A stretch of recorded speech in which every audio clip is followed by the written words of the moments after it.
ঘরের ছাদে জিন। রাতে বিদ্যুৎ চলে গিয়েছিল।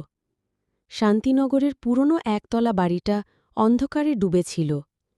রিফাত তার দাদির ঘরে বসে পুরনো বই পড়ছিল। হঠাৎ ছাদের দিক থেকে শব্দ পেল, জুতোর ঘষাঘষির মতো। সে ভাবল, হয়তো বিড়াল।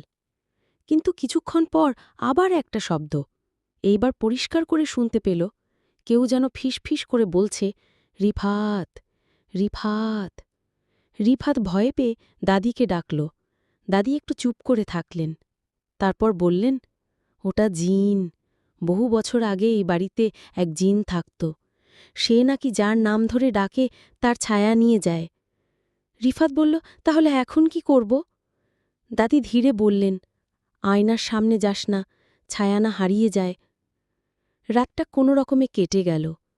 সকালে উঠে সবাই দেখল, ঘরের এক কোণে রাখা আয়নাটায় এখন আর কারোর ছায়া পড়ে না, শুধু রিফাতেরটা বাদে।